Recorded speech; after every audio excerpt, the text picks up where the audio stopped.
आज हम लोग जानेंगे बिल्डिंग के फाउंडेशन के बारे में बहुत ही आसान तरीके से।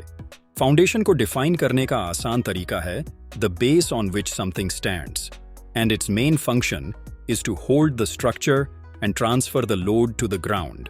इसको आसान भाषा में कहे तो नींव का आधार किसी इमारत की नींव का एक महत्वपूर्ण संरचनात्मक हिस्सा है जो इमारत के वजन को जमीन पर ट्रांसफर करता है। फाउंडेशन दो प्रकार के होते हैं, शैलो फाउंडेशन और डीप फाउंडेशन। दोनों के अपने अलग अलग विस्तार है जो कि हम लोग अभी आगे पढ़ेंगे और जानेंगे। पहले शैलो फाउंडेशन के बारे में जानेंगे। इसमें पहला है आइसोलेटेड फुटिंग्स या पैड फाउंडेशन भी कहते हैं।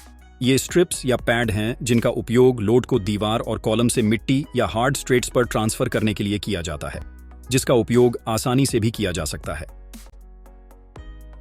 फिर आता है कंबाइंड फुटिंग। कंबाइंड फुटिंग्स का उपयोग तब किया जाता है जब दो कॉलम एक दूसरे के इतने करीब हों कि उनकी अलग अलग फुटिंग्स ओवरलैप हो जाएं, और जब प्रॉपर्टी लाइन एक कॉलम के इतने करीब हो कि स्प्रेड फुटिंग्स पूरी तरह से प्रॉपर्टी लाइन में रखे जाने पर पूरे अच्छे रूप से लोड हो जाए। दो कॉलम एक ही फाउंडेशन में बनाने से लोड अच्छे तरीके से एग्जीक्यूट होता है। अब है स्ट्रैप फुटिंग या कहेंगे स्ट्रैप फाउंडेशन। जब दो कॉलम के इंडिपेंडेंट फुटिंग्स को एक बीम द्वारा जोड़ा जाता है तो उसे स्ट्रैप फुटिंग कहा जाता है।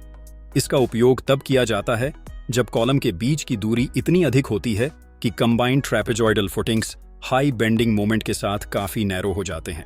इस मामले में कॉलम को इसके इंडिपेंडेंट फुटिंग्स बनाए जाते हैं और दोनों को जोड़ने के लिए एक बीम का उपयोग किया जाता है।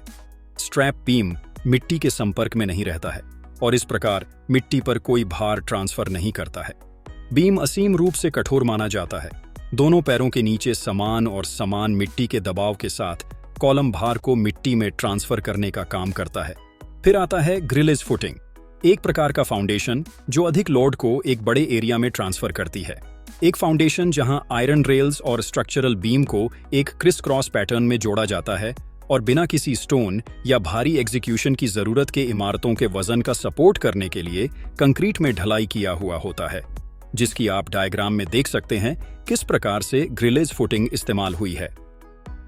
शैलो फाउंडेशन में आखिर में आता है मैट फुटिंग, जिसे राफ्ट फाउंडेशन भी कहते हैं। ये एक प्रकार से स्टील से बनाया हुआ जाली के जैसे मालूम होता है जो बड़े फुटिंग्स में इस्तेमाल होता है।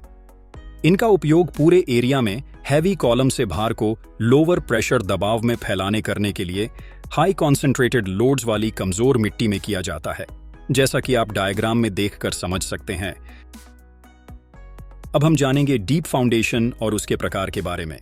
A deep foundation is a construction support system that transfers the weight of a building to deeper, more stable soil or rock layers. Deep foundations are used when the soil near the surface is not strong or stable enough to support the building. They are essential for the safety and integrity of a building. इसका मतलब है deep foundation एक construction support system है जो इमारत के वजन को अधिक गहरी, अधिक स्थिर मिट्टी या चट्टान की परतों में ट्रांसफर करती है। डीप फाउंडेशन का उपयोग तब किया जाता है जब सतह के पास की मिट्टी इमारत को सहारा देने के लिए पर्याप्त मजबूत या स्थिर नहीं होती है। वे किसी इमारत की सुरक्षा और अखंडता के लिए आवश्यक हैं।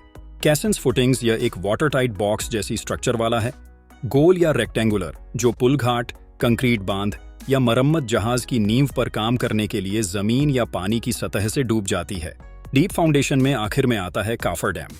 ये एक प्रकार से पानी के बीच में काम करने में बहुत मददगार होता है। ये एक टेम्पररी शटरिंग जैसा है जिसके मदद से समुद्र के बीच में भी ब्रिज के पिलर आसानी से बनाए जा सकते हैं। आज के लिए बस इतना ही, फिर मिलेंगे नेक्स्ट पार्ट के साथ। तब तक के लिए थैंक यू, डू सब्सक्राइब।